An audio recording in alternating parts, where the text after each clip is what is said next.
자, 그러면 이제 결격 사유, 행정처분을 받은 자를 다 못했었죠. 그래서 교재 45쪽 행정처분을 받은 자에 대해서 보겠습니다. 이 결격 사유인데요. 이제 행정처분을 받은 자. 그래서 이제 네 번째 덩어리죠. 네 번째 덩어리로서 행정처분을 받은 자.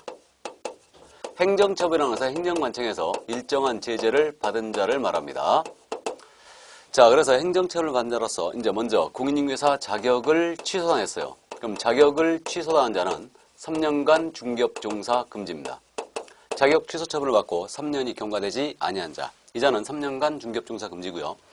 다음 두 번째로 공인중개사의 자격을 정지당했습니다. 그럼 자격정지 기간은 최고가 6개월인데 자격정지 기간 중 결격입니다. 그 다음에 중개사무소의 개설 등록을 취소당했어요. 그럼 등록 취소를 당한 자는 역시 3년간 중개업종사 금지입니다. 이렇게 되고요. 자, 그 다음에 이제 네 번째로 업무정지 처분을 받았어요. 업무정지 처분을 받고 폐업한 자예요. 폐업한 자로서 업무정지 기간 중에 있는 자. 이렇게 돼 있죠. 자, 그 다음 마지막으로 법인인 개업공사예요. 법인인 개업공사가 업무정지 처분을 받았어요. 이때 이 업무정지 처분에 사유가 발생할 당시입니다. 사유가 발생할 당시에 임원 또는 사원이었던 자로서 당해 법인의 업무정지 기간 중에 있는 자. 이랬습니다. 자, 그래서 행정처분을 받은 자 5명이 있습니다. 5명이 있는데, 그러면 기억을 이렇게 하면 되겠네요. 취소를 받으면은 몇 년? 3년 결격이죠. 취소를 받으면 3년 결격이고요. 정지처분을 받은 자, 정지 중 결격이죠. 이렇게 됩니다. 이렇게 기억하시면 되는데, 업무정지 먹고 폐업을 들어간 거예요. 그럼 업무정지 기간 중에는 역시 결격입니다. 그래서 업무정지에도 불구하고 그 업무정지 기간은 진행이 되는데, 폐업에 불구하고 진행이 되는데 업무정지 기간 중은 결격입니다. 그 다음에 법인인 개업공사가 업무정지 먹었어요. 그러면 그 사유가 발생할 당시입니다. 처분 당시가 아니다. 업무정지 때릴 당시가 아니고요. 사유가 발생할 당시에 임원 사원입니다. 그들이 정지 중 결격에 걸리는 거죠. 그래서 취소받으면 3년, 정지받으면 정지 중 결격이고 법인이 업무정지 먹으면 그 사유 발생 당시에 임원 사원은 결격에 빠지게 됩니다. 그럼 여기서 이제 5번에 대해서만 부연 설명을 하겠습니다. 5번에 대해서만. 그럼 예를 들어서 이게 법인입니다. 법인인 개업공사 A인데 여기에 임원이신 갑이 계세요. 법인이 업무정지 처분 4개월을 받았어요.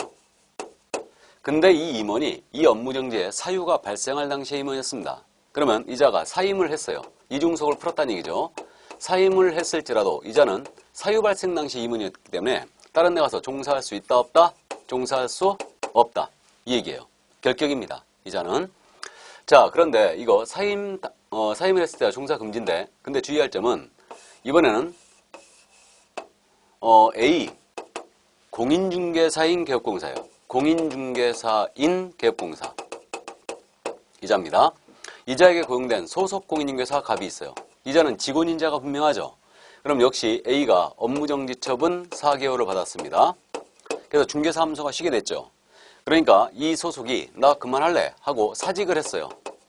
그러면 이자는 즉시 다른 데 가서 종사할 수 있다 없다? 종사할 수 있다. 그러니까 법인이 업무정지 먹어버리면 임원인자에게는 그대로 미치고 있죠. 그러니까 이자는 딴 데 가서 종사할 수 없습니다. 근데 직원인자입니다. 개업공사가 업무정지 먹었다 하더라도 그 자에게는 미친다 안 미친다? 안 미친다. 그러니까 종사할 수 있다는 얘기가 되는 거죠. 일단 이렇게 됩니다. 그래서 사유 발생 당시 임원인 사유인자가 정지기간 중 결격에 빠지게 됩니다. 자, 그래서 일단 그 정도 여러분들이 이해를 해 두시는데, 자, 여기서 이제 세부적으로 여기 등록 취소에 대해서 잠깐만 따지고 갑니다. 등록 취소에 대해서 따지고 가는데, 그 교재 지금 45쪽을 보시면 행정처분을 받은 자에 동그라미 3번이 있죠. 3번. 등록 취소 처분을 받은 자 3년 결격 이렇게 되는데, 등록 취소를 처분해갖고 가로 열고 사망 해산 등록 기준 미달 결격 사유 등으로 인한 등록 취소는 제외한다. 이렇게 돼 있죠. 그럼 이게 무슨 얘기냐? 자, 지금 우리 등록 취소 사유가 필요적 등록 취소가 있거든요. 등록을 반드시 취소하는 사유가 있어요. 그래서 이것이 필요적 등록 취소 사유가 8가지가 있어요. 개인인 개업공사가 사망을 했거나 법인이 해산을 했거나, 그 다음에 부정한 방법으로 등록을 했거나, 또는 결격 사유의 어느 하나에 해당이 되었거나, 또는 이중으로 등록을 했거나, 그 다음에 이중으로 소속했거나, 그 다음에 여섯 번째로 등록증을 양도하거나 대여했거나, 그 다음에 일곱 번째로 업무정지 처분을 받고 그 정지 기간 중에 중개 업무를 했어요. 업무정지 중 중개 업무를 했다. 그러면 등록을 취소합니다. 그 다음 마지막으로 최근 1년 내 2회 이상의 업무정지 처분을 받고 다시 업무정지에 해당 행위를 했어요. 나중에 이 사유들을 암기합니다. 일단 나열만 했어요. 그래서 이게 이제 필요적 등록 취소 8가지가 이거고요. 의무적 등록 취소가 있거든요. 이거는 임취, 등록을 취소할 수 있는 사유들이에요. 그래서 의무적 등록 취소가 있는데 임취사의 첫 번째 사유가 뭐냐면 등록 기준에 미달이 됐다. 그러면 등록을 취소할 수 있어요. 자, 그 다음에 이제 뭐 임시 중개 시설물 설치했다. 그 다음에 이중사무소를 뒀다. 또 겸업을 위반했다. 등등등 해갖고 11가지 사유가 있습니다. 이렇게. 그럼 지금 뭐라고 되냐면 등록 취소 사유 중에 등록 취소 처분하고 가로 열고 사망해산. 그 다음에 등록 기준 미달. 그 다음에 또 결격사유 등으로 인한 등록 취소는 제외한다 그랬어요. 이게 그럼 무슨 말일까? 이게 그러면 우리가 등록을 취소하면 원래 3년이 결격이지 않습니까? 결격인데 지금 사망해산으로 등록 취소를 당했어요. 그럼 결격 3년을 잡을 의미가 있다 없다? 없다. 이해되시죠? 그러니까 사망해산을 하면 등록을 반드시 취소하는데 3년 결격을 잡는 게 의미가 없는 거예요. 그러니까 이거는 제외가 되어 있는 겁니다. 이건 이해가 됐어요. 그 다음에 지금 여기 기준 미달 등록 취소 있죠? 그럼 등록 기준이라는 게 법인의 등록 기준 따져보면 법정 업무만을 영위할 목적으로 수립된 자본금 5천만 원 이상의 상법상 회사로서 대표자는 공인중개사야 되고 그 임원사원의 3분의 1 이상은 공인중개사야 되고요. 그 다음에 임원사원 전체가 실무교육받아야 되고요. 이렇게 돼 있습니다. 그러니까 등록 기준이라는 게 굉장히 많잖아요. 그러다 보니까 이 중에 한 가지를 빠질 수 있어요. 그러면 등록을 취소할 수 있거든요. 그럼 이때는 등록 기준 미달로 등록 취소한 경우는 기준만 갖추면 봐주겠다는 얘기죠. 기준만 갖추면. 그러니까 등록 기준 미달로 인한 등록 취소는 결격이 아니라는 얘기예요. 그러니까 이 두 가지 사유로 등록 취소하면 아예 결격 자체가 아니에요. 결격 자체가 아닙니다. 기준만 갖추면 봐주겠다 이거예요. 바로 그 얘기고. 그 다음에 결격 사유로 인하여 등록 취소했다. 그러면 결격 사유, 예를 들어서 파산 선고를 받았습니다. 등록 취소를 다 했거든요. 그러면 3년 지나면 결격에서 벗어날까요? 파산의 경우는 이거는 복권이 돼야지만 벗어난다고 그랬죠. 그러니까 결격 사유로 인하여 등록이 취소가 되면 그 등록 취소 원인이 된 결격을 벗어나야지 벗어나는 거지 3년 지났다 해서 벗어나는 게 아니에요. 그러니까 주의할 점이 결격 사유로 인한 등록 취소, 즉 파산으로 등록 취소해버리면 복권이 될 때까지는 3년 아니라 30년 지나도 이거는 7년이 지나도 벗어날 수가 없어요. 이게 이해되세요? 또 피한정 후견인입니다. 이로 인하여 기업공사가 피한정 후견인이 됐어요. 그래서 피한정 후견인이 되면 결격사유에 해당되는 거죠. 그럼 그자의 등록을 취소를 합니다. 취소하는데 3년 지나면 벗어나나요? 못 벗어나요. 30년 지나도 이거 후견 종료 심판 안 받으면 절대 못 벗어납니다. 이게 그렇기 때문에 결격 사유로 인한 등록 취소는 3년 결격을 잡는 것이 아니다. 그래서 우리가 등록 취소를 당하면 원래 3년이 결격인데 이 세 가지 사유로 인한 등록 취소는 등록 취소 후 3년을 적용하지 않습니다. 이해되세요? 조금 어려워졌죠. 그래서 사망해산은 이해가 됐어요. 그 다음에 기준 미달 등록 취소는 결격이 아니라는 점 이해를 해두시고요. 이건 기준만 갖추면 봐주는 거다. 이게 그래서 2문의 3분의 1 이상을 공인사로 확보 못했다. 그럼 등록을 취소할 수 있어요. 그렇게 취소당해도 등록 취소를 당한 다음 날 바로 임원 확보해가지고 3분의 1 확보한다면 등록을 받아주라는 얘기죠. 그 얘기입니다. 그리고 결격 사유로 인한 등록 취소는 등록 취소 원인이 된 그 결격을 벗어나야 된다. 그래야지 벗어나는 거다. 그래서 파산 선고받아 등록 취소하면 복권이 될 때까지는 끝까지 결격이다. 3년 지나면 벗어나는 게 아니죠. 바로 그 뜻입니다. 그래서 그 점 이게 내용이 좀 어려운데 그 내용을 이해를 해두시기 바랍니다. 자, 그래서 이렇게 되고요. 그 다음 이제 마지막 결격 사유가 그거죠. 지금 법인의 임원 중에 단 1인이라도 결격 사유자가 있으면 안 된다고 그랬죠. 그러니까 임원 사원 중에 결격 사유자가 있는 이 법인은 결격입니다. 그래서 이 12명 중에 그래서 제한 능력자, 파산자, 그 다음에 수형자 3명, 행정처분 받는 5명 이들 중에 단 한 명이라도 법인의 임원 사원이 있으면 법인 자체가 결격이에요. 이거는. 그래서 이제 그게 바로 5번의 내용입니다. 자, 그럼 거기까지 이제 이해를 해 두시고요. 여기서 45쪽에 맨 위에 동그라미 3번 있죠? 이 부분 잠깐 보고 갑니다. 이 법에 위반하여 300만 원 이상의 벌금형을 선고를 받고 3년이 경과되지 않은 자, 이자가 이제 아까 수용자유의 격격이 있는데 거기 이제 조그만 것이 형법 규정에 불구하고 공인중개사법 위반죄와 다른 죄의 경합범에 대한 벌금형을 선고한 경우는 이를 분리 선고해야 한다. 이렇게 돼 있죠. 그래서 이건 무슨 얘기냐면 우리 법 위반 300만 원 이상의 벌금을 받아야지 격격이잖아요. 그러면 이게 개업공사가 우리 법 위반하고 또 다른 법을 위반했어요. 그래갖고 벌금을 같이 합산해야 때리게 됐다. 그럼 이때는 결격 여부를 가리기 위해서 우리 법 위반 벌금이 얼마고 다른 법 위반 벌금이 얼마인지 이걸 이제 경합범이라고 그러죠. 그래서 이러한 경합범에 대해서는 벌금형을 분리 선고하라는 얘기예요. 그래서 벌금을 분리 선고함으로써 결격을 잡겠다는 얘기죠. 그 뜻으로 가볍게 이해해 두시고요. 그 다음에 그 교재 45쪽에 X파일 NB라고 되어 있는 부분이 있죠. 그래서 이 부분 잠깐 보시면 1번이에요. 개업공사의 사망, 법인의 해산 또는 등록기준 미달로 인하여 등록시행유는 결격사에 아예 해당하지 않습니다. 이거에 바로 결격에 해당하지 않는다. 그 다음에 2번입니다. 개업공사가 파산 등 결격사유로 등록을 청하면 등록 취소의 원인이 된 결격사유로 해소하면 결격에서 벗어나는 것이고 등록 취소 후 3년이 경과해야 결격사유 벗어나는 것이 아니다 그랬죠? 이게. 그래서 바로 이 얘기입니다. 결격사유로 등록을 청하면 3년 지나면 벗어나는 게 아니고 그 등록 취소의 원인이 된 결격사유 자체를 벗어나야 된다. 그래야 벗어나는 거예요. 그래서 바로 그 뜻이고요. 자, 다음 이제 3번입니다. 재등록 개업공사가 폐업신고전을 위반행위 사유로 등록을 시작한 경우는 3년에서 폐업기간을 공제한 기간만이 결격이다. 이렇게 돼 있죠. 자, 이거는 아직 우리가 공부 안 했는데 재등록 개업공사가 있죠. 그래서 우리 개업공사가 중개업을 영위하다가 폐업을 했어요. 그리고 일정 기간을 쉽니다. 쉬고 다시 등록을 했어요. 이자를 재등록 개업공사라거든요.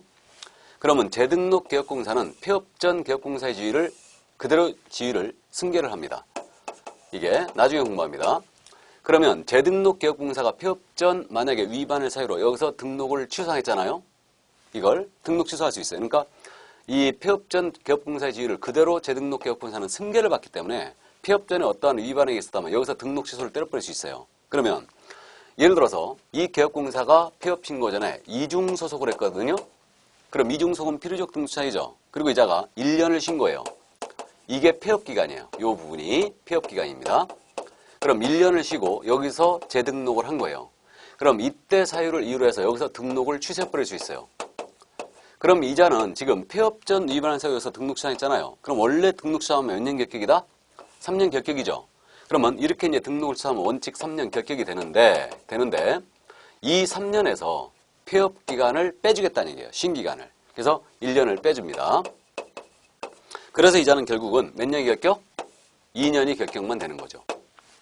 그래서 재등록 개업공사가 폐업 신고 전에 위반을 사유로 여기서 등록을 취소하면 원래 3년에서 폐업 기간을 공제를 해주죠. 폐업 기간을 공제한 기간 동안만 결격이에요. 알아보시겠죠? 그래서 재등록 개업공사는 폐업 전 위반을 사유로 해서 등록 취소하면 폐업 기간을 3년에서 빼준다. 그렇게 이해하면 돼요. 그게 바로 3번의 내용입니다. 이게 내용이 조금 어렵죠. 그래서 이제 후단에 했던 등록 취소하면 원래 3년 결격입니다. 그걸 그렇게 하고 단 사망해산 기준 미달 등록 취소는 아예 결격이 아니다. 주의해 주시고 그 다음에 결격 사유로 난 등록 취소는 이거는 등록 취소이 된 결격 사유를 벗어나야 된다. 그 기간 동안 결격이 되는 거고요. 그 다음에 재등록 개업공사는 폐업 전 위반을 사유로 등록 취소하면 여기서 3년에서 폐업 기간을 빼주게 돼 있다. 결격 기간이 그 점을 주의하시면 됩니다.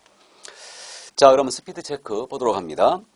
개업 공인중개사가 등록 기준 미달 또는 파산 선고를 받아 등록 취소한 경우 그는 3년 동안 중개업에 종사할 수 없게 된다. 틀렸죠? 기준 미달 등록 취소는 결격 자체가 아니죠. 아닙니다. 다음 파산 선고를 받아 등록 취소했다. 이때는 3년 지나면 벗어나는 게 아니고 복권이 될 때까지 계속 결격입니다. 알아두시겠죠? 예, 그래서 X였습니다. 자, 그러면 이제 문제 풀어보겠습니다. 46쪽에 25회 작년 기출이 실려 있습니다. 공인중개사 법령상 중개사무소 개설록에 결격사유에 해당하지 않는 자는 그랬습니다. 그러니까 정통 문제죠. 그래서 박스에 놓고 문제를 결격사유자가 아닌 자, 해당하는 자를 골라라. 이런 식으로 문제를 내는데 1번입니다. 파산 선고를 받고 복권되지 아니한 자, 결격이죠. 파산자입니다. 2번 형의 선고유예를 받고 3년이 경과되지 않은 자. 선고유예는 결격이다 아니다? 아니다. 집행유예 받은 자가 결격이겠죠? 집행유예 기간 동안 선고유예는 결격 자체가 아니다. 그래서 2번 정답이 됐고요. 3번 만 19세에 달하지 아니한 자. 이 자는 미성년자죠. 결격입니다. 4번 공인인사법 위반하여 300만 원 이상의 벌금형에 선고를 받고. 그럼 벌금형 나왔죠? 그럼 우리 법인 체크해야 되죠? 우리법 위반입니다. 그 다음 우리법이란 얼마? 300만 원 이상이죠. 3년이 경과되지 않은 자. 3년 결격이죠. 그러므로 결격이고요. 5번 금고 이상의 실형의 선고를 받고 집행이 종료되거나 집행이 면제된 날로부터 3년이 경과되지 아니한 자. 결격이죠. 자, 그래서 정답은 2번이 되겠습니다. 자, 그래서 결격 사유에 대한 내용을 다 봤습니다. 다 봤어요. 그래서 결격 사유가 조금 어렵죠. 어렵습니다. 그래서 아무래도 여러분들이 영상으로 하시다 보니까 집중력도 조금 떨어지고요. 조금 수업을 듣다 보면 눈이 슬슬 감기죠. 그러나 이제 집중을 다시 해서 꼭 다시 한번 보시고 정리를 잘 해주시기 바랍니다. 결격은 매번 출제하기 때문에 다시 한번 꼭 되짚어 주시기 바랍니다. 자, 그래서 결격 사유를 다 봄으로써 이제 등록 관련 내용을 다 봤어요. 자, 이제 우리 교재 이제 중개 업무 파트로 갑니다. 47쪽에 나와 있죠. 자, 그럼 이제 중개 업무 파트 들어가는데요. 이 우리 과목의 중요한 핵심적인 부분으로 들어왔습니다. 그래서 중개 업무 파트는 중개사무소로 이제 열은 거예요. 그럼 이제 업무 프로세스에 대한 부분이라 이해하시면 되거든요. 그래서 이제 업무의 지역적 범위, 중개사무소에 대한 내용, 뭐 인장, 휴업, 폐업, 겸업 이런 내용들이 다 나오고 있죠. 그래서 내용은 별로 어렵지 않은데 이 중개 업무 파트는요. 통상 한 5문제 이상을 여기서 출제하고 있고요. 그래서 출제 비중이 상당히 높다는 얘기죠. 내용은 어렵지 않은데 문제 자체를 뭐 치사하게 장난을 좀 많이 칩니다. 그렇기 때문에 정확하게 이해를 해두실 필요가 있는 부분이에요. 자, 그럼 먼저 업무의 지역적 범위부터 보도록 하겠습니다. 업무 지역의 범위예요. 그러면 업무 지역 범위는 가볍게 이해합니다. 우리 기업공사의 업무 지역의 범위인데, 자, 이건 지우겠습니다.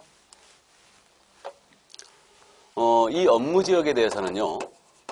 가볍게 이해합니다.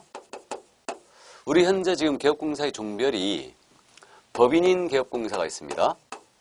법인인 기업공사가 있고 그 다음에 공인중개사인 기업공사가 있고 그 다음에 법제 7638호 부칙 제6조 제2항의 기업공사 이 자가 누굽니까? 중개인이죠. 그래서 중개인이 계세요. 그래서 세 사람의 기업공사가 있는데 이들의 업무의 지역적 범위를 따져보는 겁니다. 현재 법인과 기업공사에 대해서는 공인중개사인 기업공사에선 업무적 제한 규정이 없어요. 없다 보니까 이들은 어떻게 해석해야 된다? 전국이다 라고 해석돼요. 그러니까 중개사무소를 어디다 둔지와는 관계없이 이들은 전국에 있는 물건을 모두 중개할 수 있어요. 이 둘은 법인과 공사인 기업공사는 다만 중개인만 제한을 받습니다. 그래서 이 중개인은 자신의 사무소입니다. 사무소 소재지를 관할하는 시도의 관할구역을 엄지로 하고 그 안에 있는 중개사물에 한하여 중개행위 할 수 있다. 이렇게 돼 있죠. 그래서 사무소 소재지 시도가 이 중개인의 업무지역이에요. 그럼 예를 들어서 경기도 광명시에다가 중개사무소를 두신 중개인이에요. 그럼 이분은 업무지역이 어디란 얘기예요? 경기도란 얘기죠? 경기도 내 물건만 중개할 수 있습니다. 그럼 서울에 있는 물건 중개할 수 없죠, 이분은. 그래서 자신의 사무소가 관할 시도가 업무지역이고 그 안에 있는 물건에 한하여 중개행위 할 수 있다. 다만 지금 인터넷이 되기 때문에 예외를 한 가지 인정했죠. 그러면 중개인이 부동산 거래 정보망에 가입을 합니다. 그래서 이 부동산 거래망 우리가 후일 다시 공부하는데 인터넷을 통한 거래 시스템이에요. 그래서 부동산 거래망에 가입을 하고 이 가입한 정보망을 이용하는 거예요. 이용하여 중개하는 경우는 그 정보망에 공개된 중개사물이 있을 거 아니에요. 그래서 이 공개된 중개대상물에 대하여는 관할구역 외의 것이라도 중개할 수 있다 이렇게 돼 있죠. 그러면 이거는 중개할 수 있습니다. 그래서 세 가지를 다 충족해야 됩니다. 부동산 거래정보망이라는 거에 가입을 하고 그 정보망을 이용하여 중개하는 거예요. 그때는 그 정보망에 공개된 관할구역 외의 물건도 중개할 수 있을 뿐이다. 그러면 중개인이 부동산 거래정보망에 가입을 하면 이 중개인의 업무지역은 즉시 전국으로 확대된다. OX, X예요. 업무지역의 확대는 있을 수 없습니다. 다만 예외가 인정될 뿐이에요. 그럼 중개인이 마찬가지로 소속 공인중개사를 고용했거든요. 그럼 이 중개인의 업무지역은 전국으로 확대된다. 역시 X죠. 업무지역의 확대는 있을 수 없다. 그럼 중개인에게 고용된 소공사의 업무지역은 중개인의 업무지역과 동일하다는 얘기죠. 그래서 일단 거기까지 이해를 하고 하고요. 그럼 중개인이 업무지역을 위반했어요. 위반하게 되면 업무지역 위반은 업무정지다. 이렇게 기억합니다. 영업정지, 업무정지 처분을 받을 수 있죠. 업무지역 위반은 업무정지다. 이렇게 기억합니다.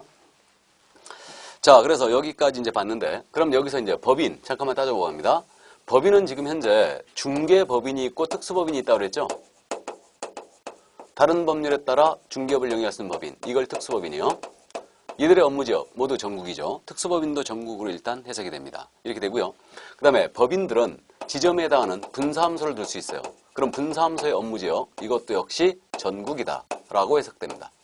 참고해 주시기 바랍니다. 자, 그럼 그 정도 이해만 해두시고요. 그 다음에 이제 중개사무소로 들어갑니다. 이 중개사무소는요, 지금 매회 출제로 돼 있죠. 그래서 내용이 상당히 방대하거든요. 그렇기 때문에 정확하게 이제 이해를 해두실 필요가 있죠. 설치, 분사무소, 공동사무소, 사무소 이전, 개시, 명칭 여러 가지가 있는데, 그래서 먼저 중개사무소의 설치에 대한 내용이 나오고 있습니다. 그럼 지금 현재 이 중개사무소 설치에 대한 부분은 일단 가볍게 이제 등록 절차를 공부하면서 설치 기준은 제가 따져봤어요. 설치 기준. 그래서 이 중개사무소의 설치 기준은 일단 건축물 대장에 기재된 건물에 확보하되 소유, 전세, 임대차, 사용대차의 방법으로 사용권이 있어야 된다고 그랬습니다. 그러니까 사용대차형 건물에도 가능한 거죠. 그 다음에 건축물 대장에 기재가 안 돼 있습니다. 안 돼 있을지라도 준공이나 사용검사가 된 건물로서 사무소로 쓰기에 적합하다면 이때는 예외적으로 설치할 수가 있다. 이렇게 돼 있죠. 따라서 건축물 대장에 기재된 건물이기 때문에 무허가, 불법 건축물에는 설치할 수 없습니다. 그 다음에 가설 건축물이라는 게 있다고 그랬죠. 여기는 설치할 수 없어요. 그 다음에 면적을 제한하는 규정은 존재하지 않습니다. 이렇게 이제 말씀을 드린 바가 있고요. 그럼 여기서 이제 다른 사람 명의로 임대차 계약이 되어 있다. 그러니까 등록 신청은 제가 하는 거예요. 한민우가 등록 신청을 하는데 임대차 계약은 제 친구의 명의로 되어 있는 거예요. 이런 건물에 들어갈 수 있느냐? 가능합니다. 그래서 내가 쓸 수 있음을 증명하면 돼요. 그러니까 임대차 계약이 반드시 그 개업공사 명의로 돼 있을 필요는 없다는 얘기죠. 내가 쓸 수 있음을 증명하면 돼요. 그러니까 친구와 저 사이에 이제 사용대차나 전대차 같은 거 있으면 됩니다. 그래서 이 정도 기본적으로 일단 이해만 해두시기 바랍니다. 그래서 이 정도고요. 그 다음 이제 건축법을 여러분들이 공법 시간에 공부하는데 건축법상 중개사무소는 몇 종 근린생활시설이에요? 제2종이죠. 그래서 제2종 근린생활시설입니다. 그래서 여기다 설치할 수 있죠. 건축법상 여기다가 제2종 근생에 설치할 수 있습니다. 그리고 유권해석상 일반 업무시설이 있거든요. 여기도 이제 설치할 수 있다는 게 유권해석이에요. 참고해 주시고요. 자, 그럼 설치 원칙과 예외로 내려갑니다. 47쪽이에요. 그래서 중개사무소는요, 등록관청의 관할구역 안에 한 개의 사무소만 가능하다 이랬죠. 이것을 1등록 1사무소 원칙이에요. 그래서 사무소 설치의 원칙은 어떻게 되어 있냐면, 원칙은 개업공사는 등록관청의 관할구역 안에 중개사무소를 2대, 한 개만 둘 수 있다 그랬어요. 이게 1등록 1사무소 원칙이에요. 등록이 안 하면 사무소 다 해야 된다. 이게 원칙이고요. 이에 대한 유일한 예외예요. 유일한 예외는 법인인 개업공사입니다. 법인인 개업공사는 등록관청에 신고하고 그 관할구역 외지역에, 그러니까 등록관청 관할구역 외지역에 분사무소를 둘 수 있다 그랬어요. 분사무소는 지점을 얘기합니다. 그러니까 1사무소 원칙에 대한 유일한 예외가 우리 법인이에요. 그래서 법인만이 분사무소 설치할 수 있습니다. 그럼 법인은 분사무소를 꼭 설치해야 되나요? 아니죠. 설치할 수도 있고 안 할 수도 있습니다. 그래서 설치할 수 있죠. 이렇게 되고요. 그러면 개인인 개업공사는 반드시 사무소가 하나 해야 되죠. 반드시 하나 해야 된다. 그죠? 일단 이해해 두시고요. 자, 그러면 모든 개업공사는 사무소가 반드시 한 개여야 한다. 맞았나요? 틀렸나요? 틀렸죠? 법인의 예외가 있습니다. 그러나 등록관청 관할구역 안에는 사무소가 반드시 한 개 됩니다. 반드시. 그래서 그저 이해해 두시고요. 그럼 이것을 위반한 게 뭐냐? 요게 바로 이제 이중사무소. 그래서 48종 맨 위에 있죠? 동그라미 3번. 그래서 이것을 위반한 게 뭐냐? 이게 바로 이중사무소예요. 그러면 등록이 하나인데 사무소 2개 이소 이상이죠? 그래서 사무소 2개 이소 이상은 절대 안 됩니다. 그래서 이게 이중사무소죠. 이중사무소인데 그러면 여기서 이중사무소에 걸렸다. 그러면 제재가 어떻게 되느냐를 주의해야 되는데 그래서 이중사무소라는 건 이겁니다. 여기가 등록장소인데 이 등록장소 외에다가 중개업을 영위할 수 있는 독립공간을 확보했잖아요. 그럼 이건 전부 다 이중사무소로 와요. 그럼 이 두 번째 중개사무소는요. 가설건축물에 설치해도 마찬가지예요. 그래서 무허가 건물에 설치하든 불법 건축물에 설치하든 등록장소 외의 장소에다가 중개업을 영위할 수 있는 독립공간을 확보하면 전부 다 이건 이중사무소로 가는 겁니다. 이렇게. 그럼 이중사무소에 걸리면 제재가 어떻게 되느냐. 이때는 등록을 취소할 수 있어요. 등록을 취소한다는 제가 필요적 등록 취소를 한다 그랬죠. 근데 등록을 취소할 수 있다는 의무적 등록 취소라고 부르겠습니다. 이걸 다른 분들은 상대적 등록 취소라고도 부르고 있고요. 저는 그래서 이걸 줄여서 임취라고 부를 거예요. 임취. 등록을 취소할 수 있다. 이렇게 부르고요. 형사처벌도 받아요. 1년 이하의 징역 또는 1,000만 원 이하의 벌금에 처한다는 얘기죠. 이렇게. 그래서 임취의 이중사무소는 1년이다. 이렇게 됩니다. 그럼 여기서 그러면 독립공간을 이루면 이중사무소로 이제 처벌이 되는데 그럼 이중사무소 위에 천막 그 밖에 이동이 용이한 임시 중개점을 설치하는 건 되느냐? 그래서 이것도 안 됩니다. 그래서 파라솔 놓고 분양사무소 앞에서 이른바 떴다방을 하는 거예요. 안 됩니다. 그 다음에 뭐 천막 등을 설치하여 떴다방을 한다. 당연히 안 돼요. 그래서 천막 그 밖에 이동이 위한 임시 중개 시설물을 설치하는 것도 모두 금지예요. 모두 금지입니다. 그럼 임시설물 설치하다 걸렸다. 그럼 이거는 이중사무소 등고와 똑같죠? 그렇기 때문에 처벌이 같다는 얘기죠. 그래서 임시설물 설치에도 마찬가지로 이때는 의무적 등록 취소에 1년 이하의 적 또는 1,000만 원의 벌금이죠. 이렇게 됩니다. 그래서 여기서 제재를 잠깐 정리하면요. 이중자 들어가는 거 이렇게 얘기합니다. 우리가 이중 등록이 있고 이중 소속이 있었죠. 그래서 개업공사가 이중 등록을 했거나 이중 소속했잖아요. 그럼 이때는 필요적 등록 취소에 1년 이하의 징역이에요. 이렇게 됩니다. 근데 이중사무소를 설치했거나 또는 임시중개시설물을 설치했죠. 그러면 이때는 의무적 등록 취소에 1년입니다. 이렇게 되죠. 그래서 이중자에 걸렸잖아요. 이중자에 걸리면 전부 다 1년 이하의 징역이에요. 이렇게 되고요. 그 다음에 이제 임시설물 설치하게 되면 마찬가지로 이중사무소가 같기 때문에 임취의 1년이다. 이거는. 그래서 이중등, 이중소은 필취의 1년. 이중사무소 임시설물은 임취의 1년이에요. 그럼 예를 들어서 이중등록과 이중사무소 여러분들이 가끔 헷갈리는데 예를 들어서 강남구에 등록을 하면서 사무소를 하나 뒀어요. 이렇게. 근데 이분이 광명시에 등록을 하면서 또 사무소를 하나 뒀다. 그럼 이중등록, 이중사무소 다 걸렸죠? 그럼 이때는 처벌을 뭘로 하겠어요? 이중등록이 더 세죠? 그러니까 이중등록으로 처벌해요. 그러니까 등록이 2개 이상이면 이중등록으로 가는 거고요. 등록은 하나인데 사무소가 2개다. 예를 들어서 광명시에다가 등록을 했어요. 등록을 하고 사무소를 하나 뒀습니다. 근데 이분이 등록은 안 하고 저기 예를 들어서 안산시에다가 사무소를 하나 더 뒀다. 그럼 이때는 등록은 하나인데 사무소가 2개죠. 그러면 이때는 이중 사무소로 가는 거예요. 이해됐습니까? 일단 여기까지.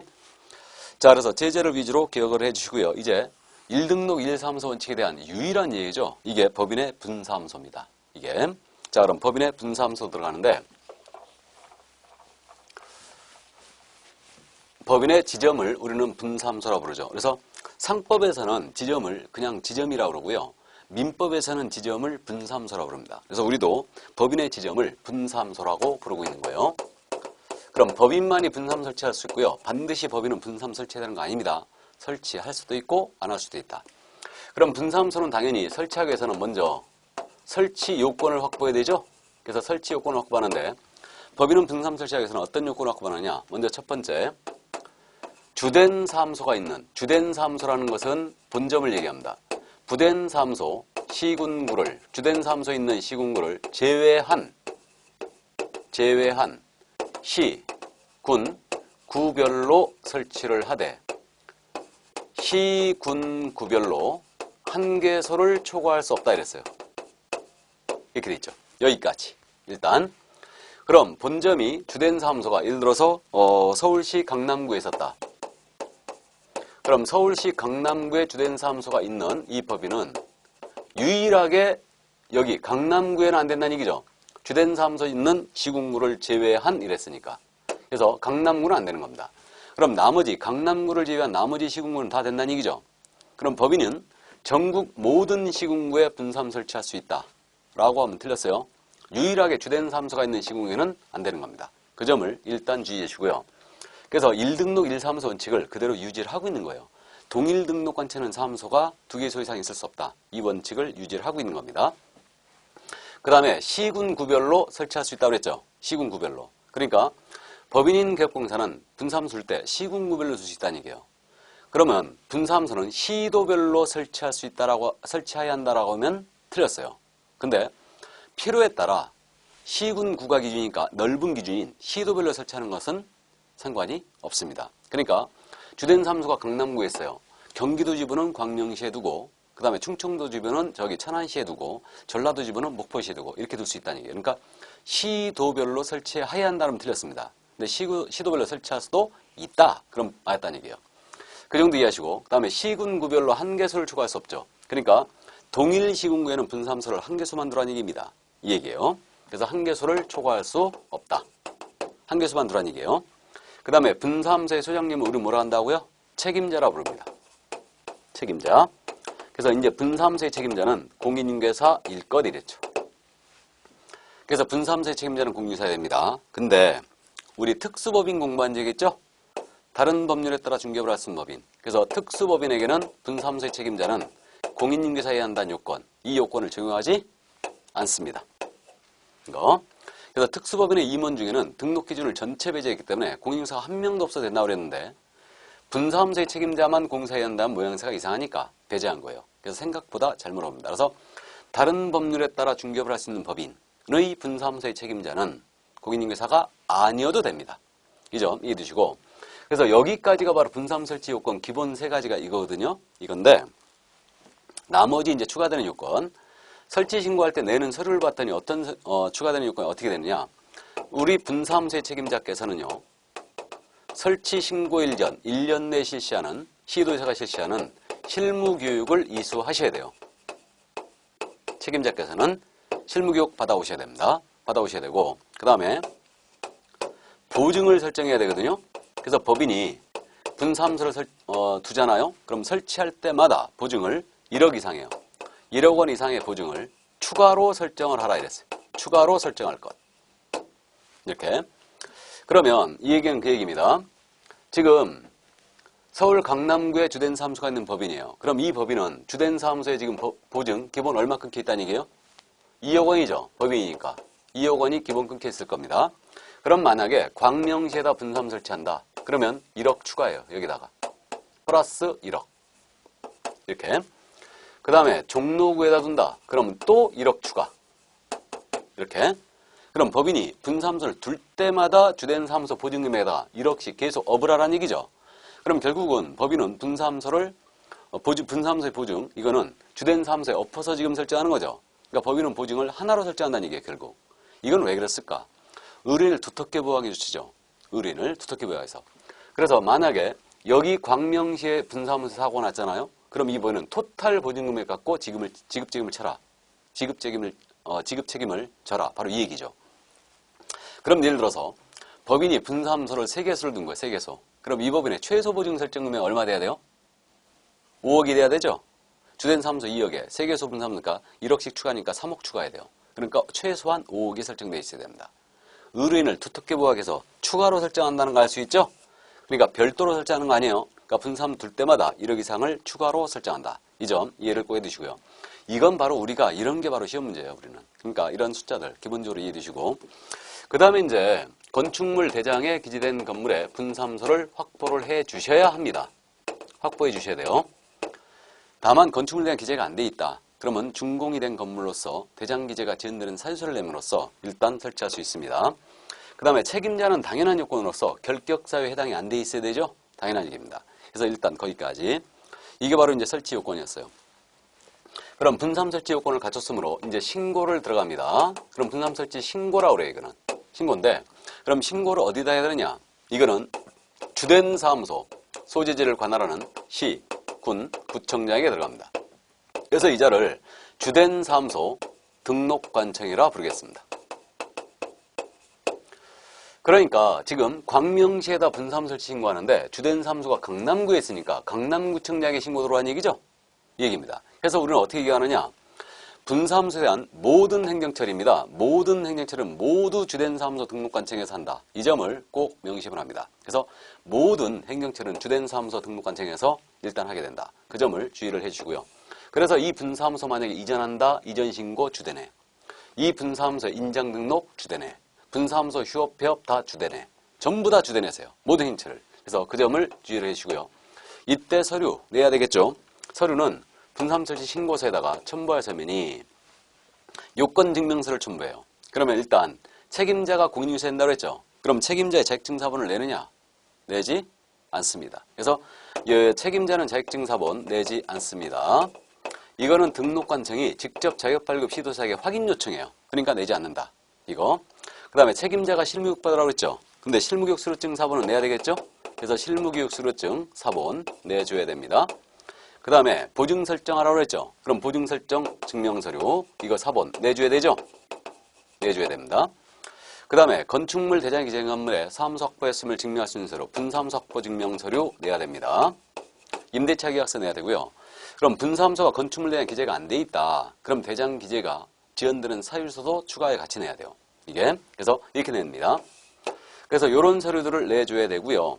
그러면 법인이니까 분사무소는 법인이 맞잖아요. 법인 등기사항 증명서는 내느냐? 법인 등기사항 증명서는 내지 않습니다.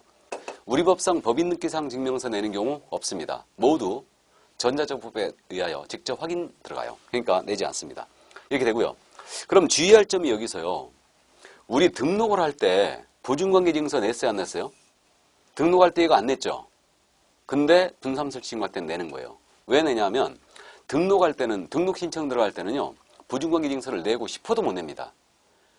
등록번호가 아직 안 나왔으니까. 근데 분사무소 설치할 때는 이걸 낸다는 얘기예요. 주된 사무소 여기다가 엎어서 들어가니까 이미 등록번호가 나와 있죠. 주된 사무소가 이렇게 돼 있고요. 그 다음에 자격증사본 안 낸다는 거 일단 주의를 해줍니다. 이거. 그 다음에 설치 신고할 때요. 지방자치단체 조례가 정하는 바에 따른 수수료 내게 돼 있습니다. 그러니까 분사무소 설치 신고할 때는 수수료 납부를 해야 돼요. 이건 주된 사무소 시군구 조례에 따른 수수료를 내게 돼요. 수수료 납부해야 됩니다. 자, 그래서 일단 거기까지 이해를 해 두시고요. 지금 48쪽에 엑스파일 MB라고 되어 있죠. 그래서 이거 설명을 드렸죠. 법인 등기사항 증명서는 등록관청이 직접 확인하게 되어 있으니까 안 냅니다. 그 다음에 등록관청은 시도의사에게 책임자의 공사 자격 발급을 확인 요청하게 되어 있고요. 그 다음에 등록 신청과는 다르게 보증설정 증명서를 제출한다. 주의할 사항이라는 얘기죠, 다. 그래서 그 점을 주의해 주시고요. 자, 그러면 OX 한번 연습해 볼까요? 분사무소 설치 신고를 하는 자는 국토교통부령이 정하는 바에 따라 수수료를 납부해야 한다. 자, 우리 나중에 이거 금방 알아보는데 우리 법상 수수료 있잖아요. 이거는 전부 다 국토부령이 아니에요. 지방자치단체 조례가 정하는 바에 따른 수수료예요. 그럼 이 지방자치단체라는 게 종류가 두 가지가 있어요. 시도가 있고 시군구가 있는데 이거는 주된 사무소 등록관청에 신고가 들어가기 때문에 이거는 시군구 조례가 됩니다. 그래서 지자체 조례다. 구체적으로는 시, 군, 구 조례예요. 이게. 자, 그래서 X였습니다. 자, 그럼 이제 다음 절차가 이제 신고 들어갔거든요. 그러면 이제 이거 내용을 확인한 다음에 요건에 적합하다. 그러면 신고필증을 교부를 해줍니다. 그래서 교부해 주는데 이거는 서식상 처리기한, 신고 서식상 처리기한이 일단 7일로 돼 있어요. 그래서 7일 내에 신고필증을 일단 교부를 합니다. 이건 참고사항이에요. 그럼 신고필증을 분사무소에 보기 쉬운 곳에 게시를 해놓고 업무를 시작하면 되겠죠? 업무를 시작하면 됩니다. 자, 그런데 이제 신고필증이 나갔거든요. 나가면 이 사항, 설치 신고를 받은 이 등록관청은 이 사실을 공인인증사 협회에다가 통보를 해줘야 돼요. 협회 통보사항입니다. 언제까지? 다음 달 10일까지. 그래서 다음 달 10일까지 공인인증사협회에다가 이 사실을 통보해준다. 협회 통보는 무조건 다음 달 10일입니다. 그래서 이제 그렇게 이해하시면 되고요. 하나의 통보가 더 있어요. 지금 여기 광명시에 분사무소 설치 신고하는데 강남구청장이 해버렸죠. 그러면 광명시장은 자신의 관내로 분사무소 설치가 됐는지 알아요, 몰라요? 모르죠. 그러니까 주된에서 분사무소 소지직원을 등록관청에 지체 없이 통보해줘요. 그래서 주된에서 분사무소 소재직원을 등록관청에다 지체 없이 이 사실을 통보해준다. 이건 지체 없이 통보예요. 협회 통보는 언제까지라고요? 다음 달 10일까지. 근데 주된에서 분사무소 소지직원을 등록관청에 통보하는 것은 언제까지? 지체 없이 통보를 하게 되어 있습니다. 자, 여기까지. 자, 그럼 분사함수에 대한 내용을 다 봤고요. 그 다음에 이제 49쪽에 맨 위에 신고필증을 분실했어요. 또는 훼손했다. 멸실 훼손했다. 그러면 이때는 재규비 신청할 수 있겠죠. 또 신고필증에 기재된 사항이 변경됐다. 그러면 이때는 재규비 신청할 수 있겠죠. 이때는 물론 수수료를 내게 되어 있습니다. 재규비 신청 시에는. 자, 그럼 문제 한번 확인해 볼까요? 작년도 문제였네요. 공인인증서 법령상 분사함수에 설치에 관한 설명으로 옳은 것을 모두 고른 것은 그랬습니다. 작년 문제였습니다. 자, 그러면 기억입니다. 다른 법률의 규정에 따라 중개업을 할 수 있는 법인. 이게 뭐라고요? 특수법인이죠.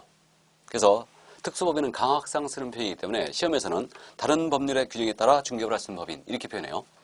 그럼 특수법인의 분사함수에는 공인인증서를 책임자로 두어야 한다. OX, X. X죠. 책임자로 둘 필요로 공인인증서를 책임자로 둘 필요가 없죠. 적용 안 한다고 그랬으니까 X.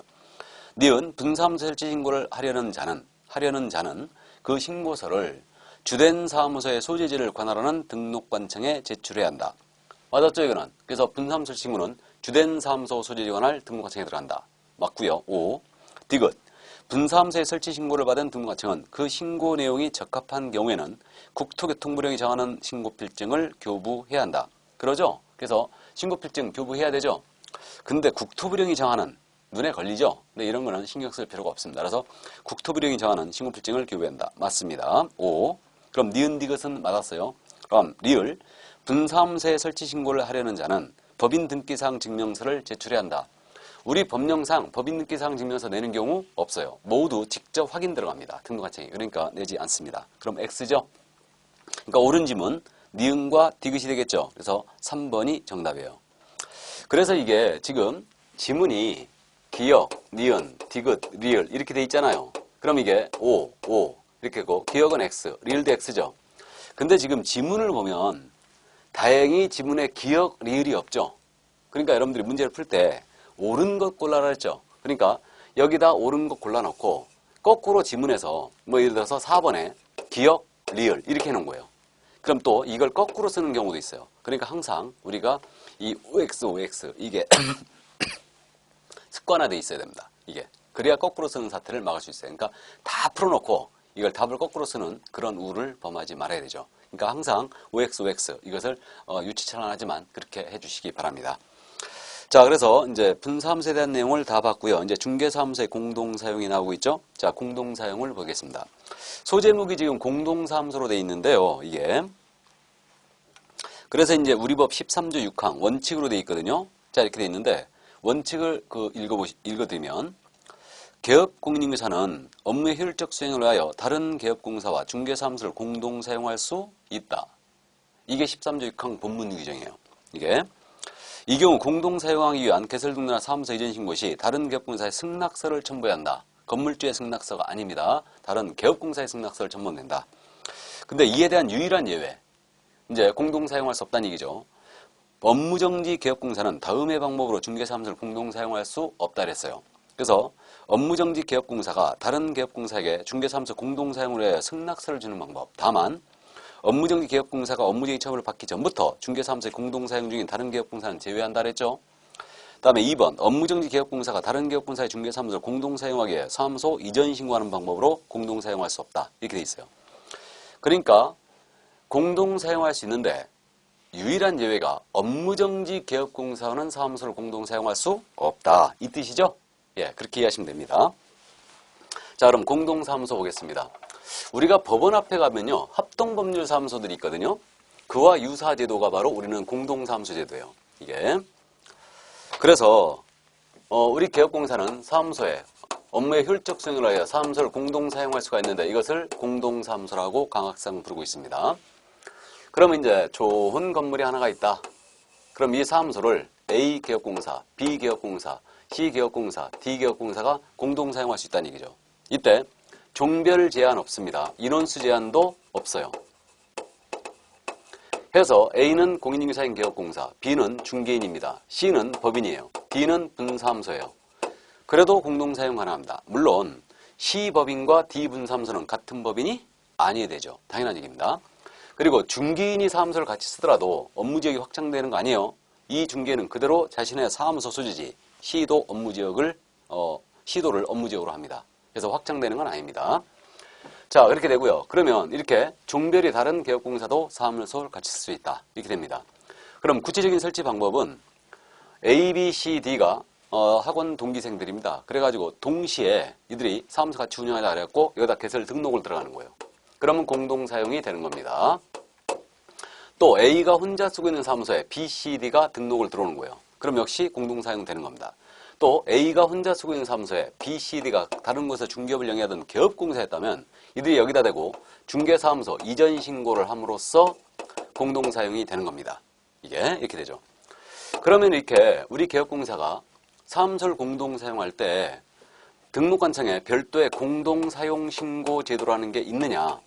이런 제도는 존재하지 않아요. 공동사용신고 제도는 없습니다. 다만 등록을 하거나 이전 신고할 때 서류를 추가하라고 했죠. 어떤 서류를 추가하라고 했냐? 공동사용하는 다른 개업공사에 승낙서를 첨부하여 제출을 하라 했어요.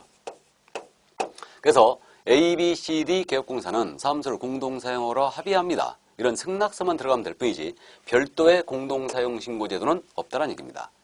이때 이 승낙서는 다른 개업공사의 승낙서지 그거 건물주의 승낙서가 아닙니다. 그래서 일단 그 점을 또 이해를 해두시고요. 그러면 이렇게 사무소를 공동사용했을 때 우리 법상 주어지는 특혜가 있느냐? 특혜라는 건 없습니다. 사무소만 같이 쓸 뿐 모두 우리 법상 주어지는 의무는 개별적으로 모두 이행해야 돼요. 그러니까 개별적 운영의 원칙이 적용이 되고 있는 겁니다. 개별적으로 운영하는 게. 그러니까 사무소만 같이 쓸 뿐 모두 다 따로예요. 다 따로다. 여기 게시 따로, 인장의 등록도 따로, 보증 설정도 따로, 소속공사 고용 있죠. 이것도 따로에 다 따로입니다. 그 다음에 명칭, 그러니까 상호 다 따로 써야 돼요. 딸기, 호박, 바나나, 수박 다 따로 써야 됩니다. 어떠한 특혜도 없어요. 이게. 그래서 이게 개별적 운영의 원칙입니다. 그렇기 때문에 실무적으로 공동사용을 잘 안 하고 있고요. 다만 악용만 해왔어요. 악용만. 그래서 이걸 차단시키기 위해서 이제 업무정지 개업공사와 공동사용하는 거 안 된다는 얘기입니다. 무슨 말이냐면 예를 들어서 실무적으로 이렇게 한 거죠. A가 중개업을 영위하다가 업무정지 먹어버린 거예요. 그럼 업무정지 먹게 되면 업무 못하죠. 그러니까 A가 이제 업무정지 먹었어요. 근데 B로 하여금 여기다 자격증 걸게 하는 거예요. 그러고 나서 A는 업무를 못하니까 B로 하여금 걸게 하고 사실상 나와서 일을 다 하더라 이거예요. 그래서 이러한 악용만 해왔던 겁니다. 그렇기 때문에 이것을 차단시키기 위해서 업무정지를 받은 개업공사의 사무소에는 여기 등록이나 이전신고 여기다 대고 하는 거 안 된다는 얘기죠. 그러니까 이자가 B한테 사무소를 이렇게 같이 쓰러 승낙서를 주는 방법으로 공동사용 안 된다는 얘기입니다. 나아가서 그러면 이자가 여기 등록 들어가는 거 안 된다는 얘기니까 이번에는 이 A가 다른 개업공사 C의 사무소로 이전 신고하는 거예요. 이것도 안 된다는 얘기죠. 그러니까 업무정지를 받은 개업공사는 다른 개업공사에게 승낙서를 주는 방법으로 공동사용 안 되고 나아가서 이자가 다른 사무소로 이전을 하는 겁니다. 이것도 안 된다는 얘기예요. 이게. 이해됐죠? 그래서 결국은 업무정지 개업공사는 사무소를 다른 개업공사 공동사용할 수 없다. 다만 A, B, C, D가 이미 공동사용 중이었어요. 근데 A가 업무정지 먹었습니다. B, C, D는 계속 영업을 할 수 있다는 얘기죠. 그 얘기입니다. 이게. 그래서 이게 바로 이제 공동사용에 대한 내용이었죠. 그래서 업무정지 개업공사는 사무소를 공동사용할 수 없다. 근데 휴업기간 중인 개업공사는 사무소 공동사용 되나요? 되죠. 그거는. 근데 업무정지 개업공사는 공동사용할 수 없습니다. 그 점을 이해를 해두시고요. 개별적 운영이 원칙이 적용되더라. 자, 그럼 거기까지 이해를 해두시고요. 이제 중개사무소 이전에 관한 내용이거든요. 중개사무소 이전에 관한 내용인데 이거는 이제 다음 시간에 하도록 하겠습니다. 자, 그래서 오늘은 일단 여기까지 하죠. 여기까지 하고 다음 시간에 이제 중개사무소 이전, 게시, 명칭, 그 다음에 표시광고 이러한 부분을 보도록 하겠습니다. 자, 복습 잘 하고 계시죠? 그래서 건강도 주의하시고요. 이해가 안 되는 부분은 다시 한번 이제 테이프를 돌려서 다시 한번 영상을 돌려서 다시 한번 꼭 보시기 바랍니다. 자, 그럼 고생 많으셨고요. 저는 다음 시간에 건강한 모습으로 뵙겠습니다. 수고하셨습니다.